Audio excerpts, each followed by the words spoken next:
We've obviously spent hours of work on paintings, pictures, cards, anything like that, and things they've baked at home. It's wonderful. Baked? Oh yes. Have you had cakes? Yes. There's so many Smarties you can hardly see them what it is. And it's lovely. Really nice. The clock on the wall of Kensington Palace reads just past 3 in the morning, and a 15-year-old boy cannot sleep. Prince William sits on the edge of his bed in the dark, holding something the world will spend the next 3 decades arguing about. His hands are shaking. The paper is thin. The ink has run in 2 places, as if water touched it before it dried. Down the hall, the household staff move in silence. They have been told to say nothing. They have been told to see nothing. A car waits outside that no one ordered. And somewhere in Paris, the wreckage of a black Mercedes is still being photographed under floodlights while the rest of Britain sleeps without knowing what it will wake up to. The date is the last week of August, 1997. And according to reports that have circulated in the British press for more than 25 years, this is the moment a private letter is said to have passed into the hands of the future king. Not a will, not a public statement, something far more personal. A message a mother may have written for a son she somehow feared she might not get to finish raising. The palace has never confirmed it exists. The palace has never confirmed it does not. And that single gap, that 1 inch of silence, is where this entire story lives. Hi viewers, before we go any further, tell me in the comments, if your own mother had left you a private letter, would you ever let the public read it? Type yes or no below, because where you land on that question is exactly where the royal family has been stuck for 25 years. If you find true royal history more gripping than fiction, do this channel one favor and subscribe, because the deeper we go into this story, the more the official version starts to crack. What you are about to hear is not a confirmed fact. It is a forensic walk through public information, media reports, royal biographies, and long-running speculation. And by the end, you will understand why this particular rumor refuses to die. Royal biographers have long debated whether Diana, Princess of Wales, kept the habit of writing private letters right up until her final months. That part is not in dispute. She wrote constantly. She wrote to staff, to friends, to her sons. What is in dispute is whether one of those letters was meant to be opened only if something happened to her. Think about the timing. In the summer of 1997, the monarchy is not a calm institution. Every day I'd been up part of the country all day. I'd come home feeling pretty empty because my engagements at that time would be to do with people dying, people very sick, people, marriages, problem, all that. And I'd come home and it would be very difficult to know how to comfort myself, having been comforted lots of other people. So it would be Queen Elizabeth II is balancing centuries of protocol against a public that is changing fast. Charles, then Prince of Wales, is a divorced man navigating a relationship the public has not forgiven, and the 2 boys, William and Harry, sit in the middle of all of it, watched by every camera in the world. Then, in a single night, everything shifts. The mother who shielded them is gone. The cameras turn on the children, and a country that adored Diana begins demanding answers the palace is not prepared to give. This is where the story of the lost letter begins to take shape. Not as a discovery, but as a question that no one in power seemed willing to answer directly. And the more they declined to answer, the louder the question grew. Because here is what makes this case so strange. Rumors usually fade. They burn bright for a year, maybe 2, and then the internet moves on. This one did not. This one survived the death of a queen, the crowning of a king, and the rise of a new prince and princess of Wales. It survived everything. So the first real mystery is not what the letter said. It is something far harder to explain. Why has this specific rumor survived more than 25 years of royal silence when almost every other royal secret eventually dies? The answer begins not in the palace, but in the final months of Diana's own life. She is laughing on a boat in the Mediterranean, and the photograph of that laugh will be on every front page in the world within days. Diana, Princess of Wales, spends the summer of 1997 doing something the institution never taught her how to do, living loudly, in full view, on her own terms. This is the woman at the center of the rumor. To understand why anyone believes she might have written a final private letter to her son, you first have to understand who she had become in the months before that August night. By 1996, her marriage to the Prince of Wales is legally over. The divorce is finalized. She loses the formal style of Her Royal Highness, a detail that stings far more than the public realizes at the time. But she does not retreat. According to royal biographers, she does the opposite. She begins building a life defined by her own choices rather than palace approval. She walks through active landmine fields in Angola. She sits at the bedsides of patients the rest of the world is afraid to touch. She becomes, in the eyes of millions, more powerful outside the monarchy than she ever was inside it. And that terrifies certain people, because a princess the public loves more than the crown is a problem no rule book was written to handle. Now, picture her sons during this time. William is 15, Harry is 12. They are old enough to read newspapers, old enough to hear the whispers, old enough to feel the pressure pressing down on their mother from every direction at once. William, in particular, is described in numerous accounts as protective of her. He is aware of the media. He understands even as a teenager that his mother is being hunted by cameras the way few human beings ever are. That awareness is the seed of everything that comes later in his life. The walls he builds, the privacy he demands, the deep distrust of the press. And this is where the letter theory grows its roots. Diana was known to write to her children. She was known to leave guidance, encouragement, instruction. Royal tradition itself is built on written word, letters, diaries, instructions passed down through generations of the House of Windsor. So the question that biographers have circled for years is simple. If Diana sensed how dangerous her life had become, and friends have said she did speak of her fears, would it not be entirely in character for her to put something on paper for the son who would one day be king? There is no confirmed proof that she did. That has to be said clearly. The palace has never released such a document. No verified copy has ever surfaced publicly. What exists is a pattern. A woman who wrote constantly, who feared for her safety, and who loved her elder son with an intensity the whole world witnessed. But patterns are not proof. And here the story turns uncomfortable. Because if a final letter did exist, meant to guide William through a life inside the very institution that had hurt her, one detail makes no sense at all. Why would something so meaningful, so emotionally important, be hidden away rather than honored openly? Why would a mother's last words to a future king be locked behind silence instead of held up for the world to see? The answer, it turns out, may have nothing to do with Diana, and everything to do with how the monarchy decides what the public is allowed to know. A document arrives at the Royal Archives, and almost no one outside a small circle will ever know it existed. This is not a movie. This is how the system actually works. Inside the walls of Windsor, in a round tower that holds centuries of private royal papers, decisions are made every year about what the public sees and what the public never will. To understand the lost letter, you have to stop thinking about paper and start thinking about power. Specifically, the power to control information.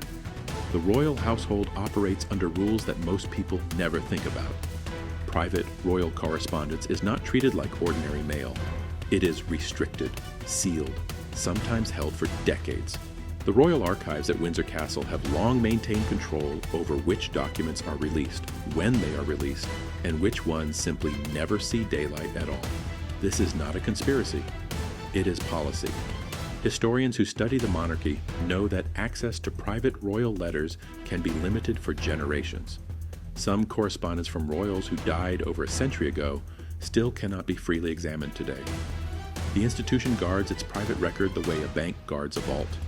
Now layer in the modern era. Charles III, once the Prince of Wales, is now king, and his reign has been defined by a careful effort to modernize the monarchy while keeping its mysteries intact. He has slimmed down the working royals. He has tightened the public message. He understands better than almost anyone alive how a single document can reshape a family's entire public story. In this environment, Prince William stands as something more than a son. He is the future king. He is the living symbol of continuity, and he is, in the eyes of the public, the closest thing the monarchy has to a direct line back to Diana herself. Is there any possibility of any announcement of your marriage in the near future? Can you tell me? Can you tell me if there's any possibility? I'm not going to say anything, babe. Right, but Prince... Whatever connects William to his mother carries enormous weight, political weight, not just emotional. So consider what a private letter from Diana would actually represent inside this system. It would not be a simple keepsake. It would be a historical artifact with the power to move public opinion, to reopen old wounds about the marriage, the divorce, the press, and the institution's treatment of the most beloved princess in modern memory. An institution built on controlled narrative does not hand that kind of object to the public casually. Whether or not such a letter exists, the structure around it explains why ambiguity would survive. The silence is not necessarily proof of a cover-up. It may simply be the natural result of how the monarchy has always handled what is private. That distinction matters. There is no public evidence of deliberate suppression.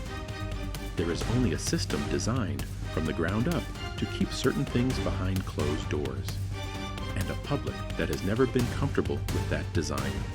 And so the lost letter stops being a question about one piece of writing. It becomes a question about something much bigger. What happens when a deeply personal message from a mother to her son collides with an institution that decides, on its own terms, what history is allowed to remember? The first place that collision becomes visible is not in a palace vault at all. It is on the front pages, in the strange, repeating pattern of a story that keeps coming back to life. The headline appears again, and anyone paying attention notices something odd. They have seen this story before. Not once, not twice. Over and over, across different years, in different newspapers, told by different people. The lost letter resurfaces like clockwork, and the timing is never random. This is where the case gets genuinely strange. Because in more than 25 years, there has never been a confirmed publication of an actual private letter from Diana to William. No verified text, no authenticated copy. And yet, the story appears, disappears, and reappears with a rhythm that feels almost scheduled. Royal biographies mention it in passing. Documentaries hint at it. Commentators reference it as if everyone already knows. She really enjoyed the laughter and the fun. She was one of the naughtiest parents. She had a very cheeky sense of humour. She loved the rudest cards you could imagine. When Camilla took on the role of queen, every old wound about Diana's marriage reopened in the public conversation, and every single time, the whisper of the lost letter drifted back into view. From a media standpoint, this pattern makes perfect sense. Diana is one of the most valuable subjects in publishing history. Her name moves papers. Her memory drives clicks. So whenever the monarchy enters a new chapter, the press reaches for the most emotionally powerful symbol it has. And few symbols are more powerful than the idea of Diana's final, hidden words to the son who would be king. But here is the discipline this story demands. Repetition is not confirmation. The fact that a claim appears many times does not make it true. A rumor printed 1,000 times is still a rumor.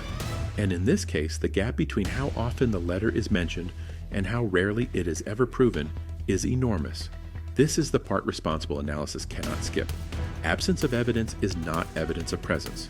The story's survival tells us a great deal about the public's hunger for it, and very little about whether the letter is real. Those are two completely separate things, and the press has a powerful incentive to blur the line between them.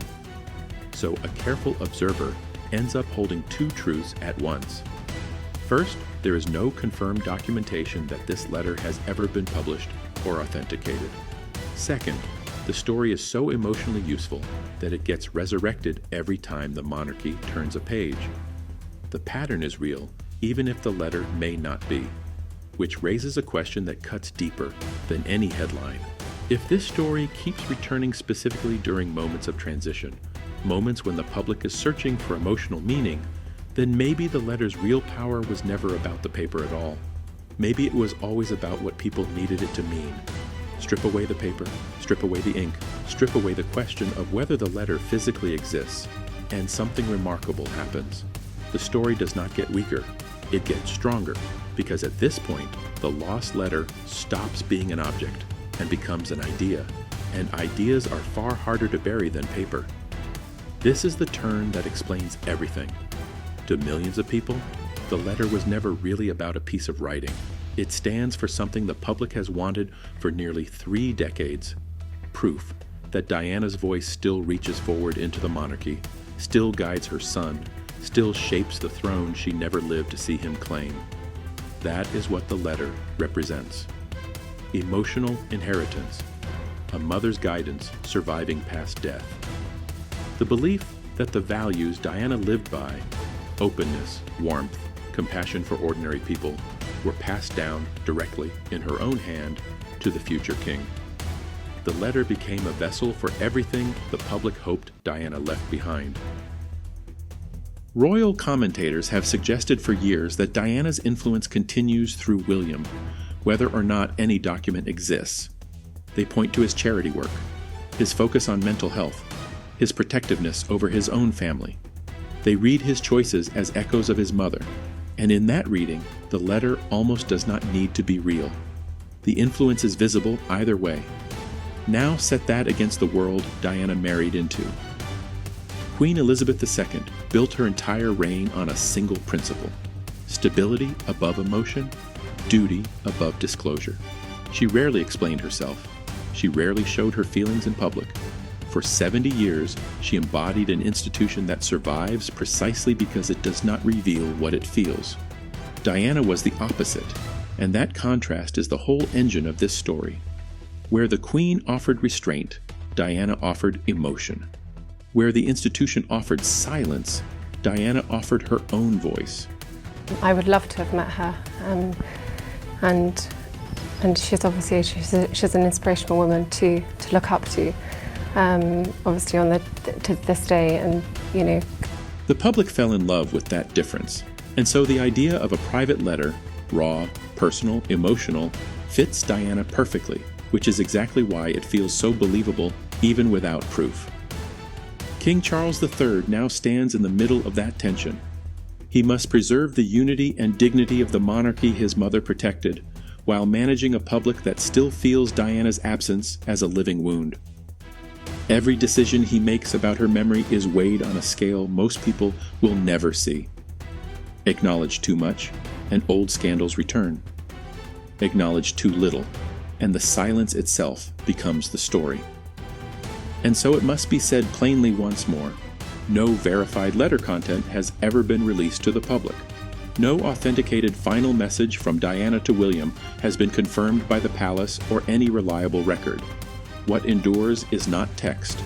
What endures is meaning. That is why the symbolism refuses to fade. Diana remains emotionally central to how the world understands the monarchy, and a symbol that powerful does not need paper to survive. It survives on feeling alone, passed from one generation of the public to the next. Which leaves the strangest truth of all. If this letter is symbolic rather than physical, if it may never have existed in any drawer or archive, then why does it feel so politically real? Why does an institution this powerful still seem to move so carefully around something that might be nothing more than an idea? The answer points directly at the man who now carries that idea on his shoulders, and at the weight he never asked to inherit. He walks to the podium and says almost nothing about his mother, and that silence tells you everything. Prince William, now the Prince of Wales, has built a public life around a single hard rule. The cameras get the work, never the wound. Watch him long enough and you see it. The careful words, the closed door, the line he will not cross. Before this story goes deeper, do something for the channel. Subscribe and turn on notifications, because the stories we tell here are built to inspire, to make you think, and to give you a place to share your own thoughts in the comments. You never know who your words might reach. This is the heart of the entire mystery, not a letter, but a man. William carries two identities that pull in opposite directions every single day. He is the heir to the throne, bound by duty and protocol, and he is the son of Diana, Princess of Wales, shaped by a loss the whole world watched happen. Look at how he leads. His communication is controlled, almost guarded. He chooses his public moments with care. He protects his children from the press with an intensity that borders on fierce. Royal commentators have noted for years that this is not an accident. It is a direct response to what he watched the cameras do to his mother, and the contrast could not be sharper. Diana was open. She spoke to the press. She let the public see her tears, her warmth, her struggles. William has chosen the opposite path. Where his mother revealed, he conceals. Where she invited the world in, he keeps it at the gate. Two people who loved each other deeply, leading in completely opposite ways. Standing beside him is Catherine, Princess of Wales, and her role in this story matters more than people realize. She has become the emotional anchor of the modern monarchy, the steady presence the public trusts.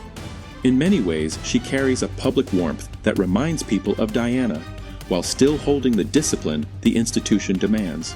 She bridges the two worlds William lives between. Now, here is where the speculation turns careful and interesting.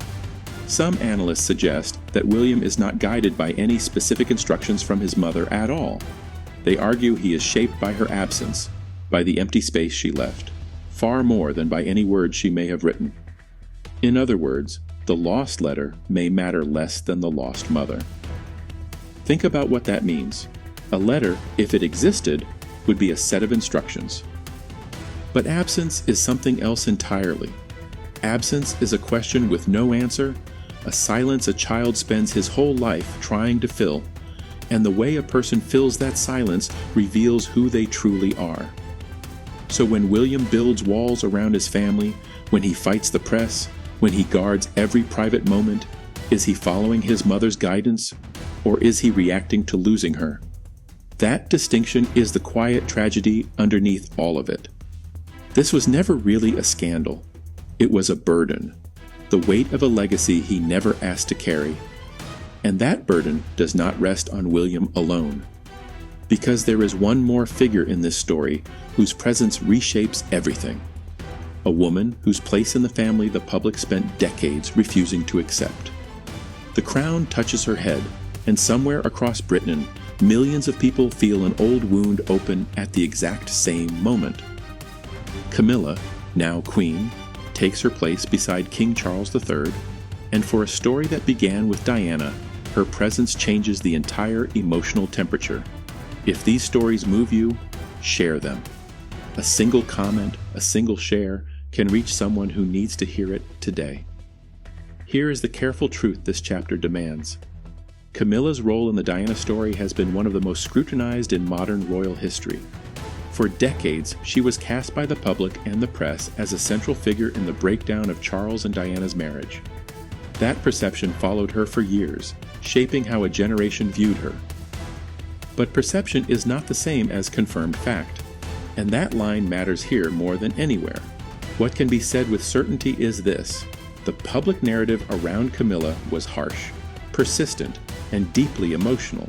Whether every part of that narrative was fair is a separate question entirely, one that biographers still debate. Watch what happened over time, though. Slowly, carefully, the institution worked to change how Camilla was seen. Step by step, year by year, she moved from the most criticized figure in the family to the Queen standing beside the King. That transformation did not happen by accident. From a public relations standpoint, it was one of the most patient image rebuilds in modern royal memory. And yet Diana's memory never faded to make room. That is the tension. Even as Camilla was accepted into her role as Queen, the public's love for Diana remained alive, active, and emotional. Two women, two narratives, occupying the same throne room across different decades. One present, one a memory that refuses to leave. This is where careful framing matters most.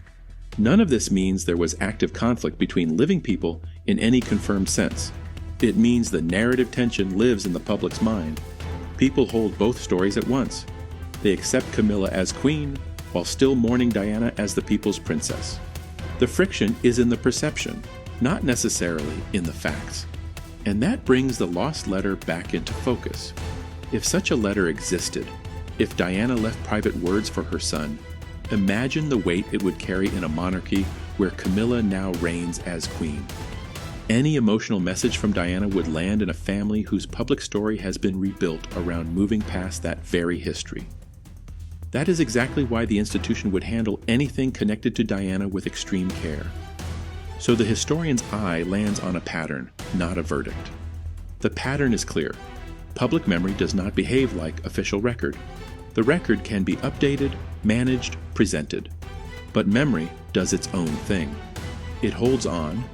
It returns.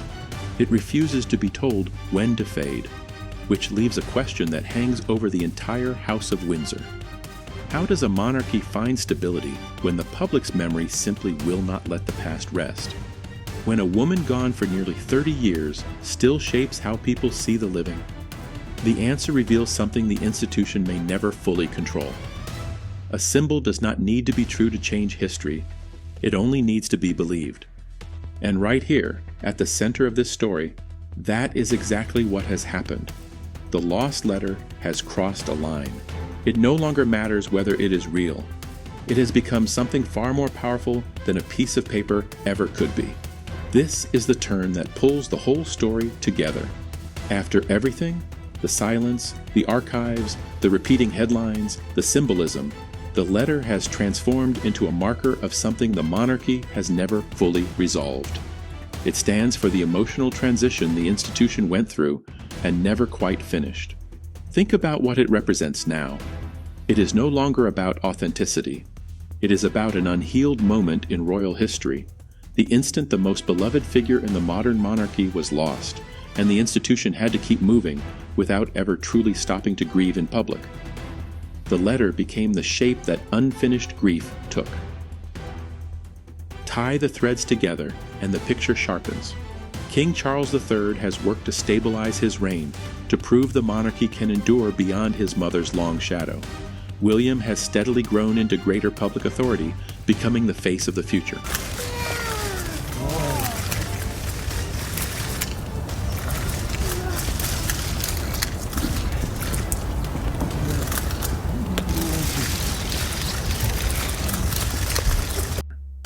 And above all of it, the memory of Queen Elizabeth II still shapes how every decision is judged, her standard of duty, restraint, and continuity.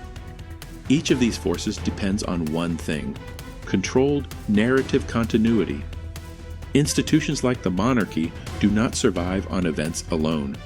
They survive on the story they tell about those events, repeated and protected across generations.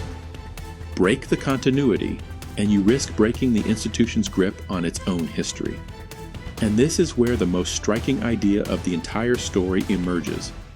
Diana's absence does not behave like absence at all.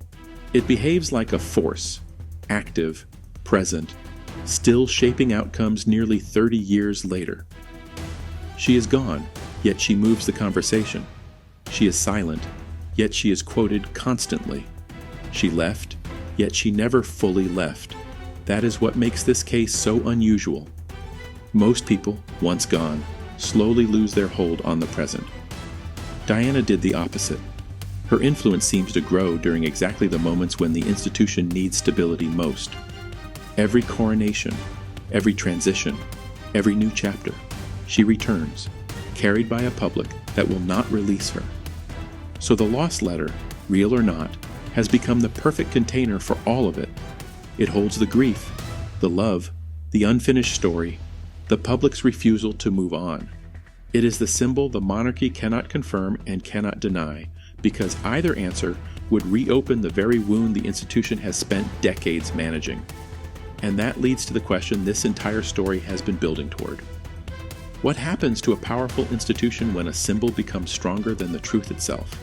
When an idea the palace cannot control begins to shape the monarchy more than any official record ever could?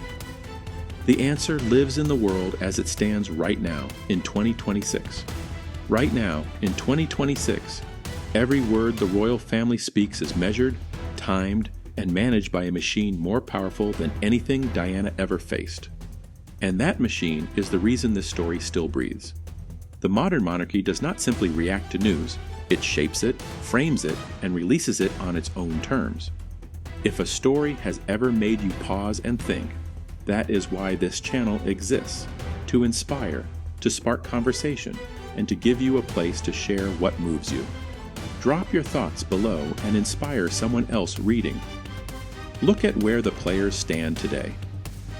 King Charles III reigns as monarch, steering an institution he spent his entire life preparing to lead. Prince William serves as an active and increasingly powerful Prince of Wales, carrying the future on his shoulders. Catherine, Princess of Wales, stands as one of the most watched and trusted public figures in the world.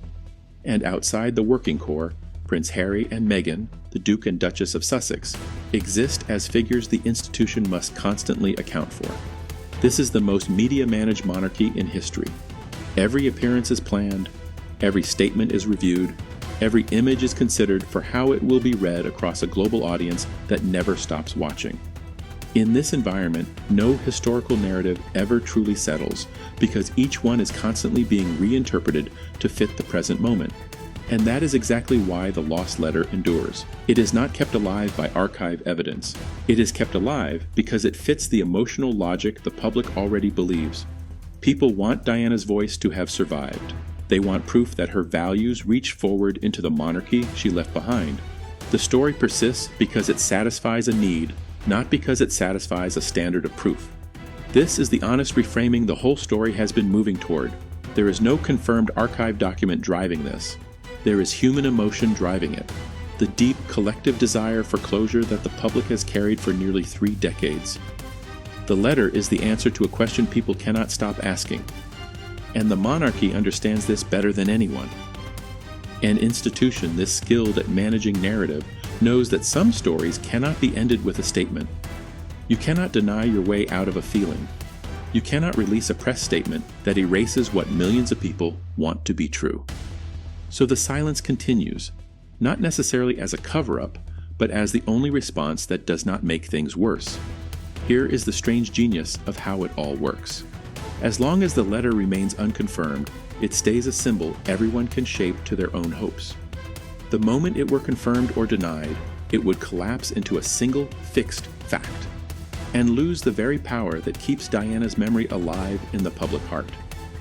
The mystery itself is what protects the legacy, which exposes the deepest truth in this entire story. Maybe the public does not actually want this resolved. Maybe an answer would end something people are not ready to let go of. So the real question is no longer about the letter at all. Why does the public need this story to stay unresolved? And what does that need reveal about how we hold on to the people we have lost? There is no letter to hold up to the camera, no dramatic reveal, no final document slid across a table to end the debate forever. And that, in the end, is the whole truth of this story. The most powerful royal mystery of our time may be built entirely on not defined only by the events that happened to it. It is defined by how those events are interpreted, retold, and remembered by the public for generations. The crown rules over facts, but it has never fully ruled over feeling.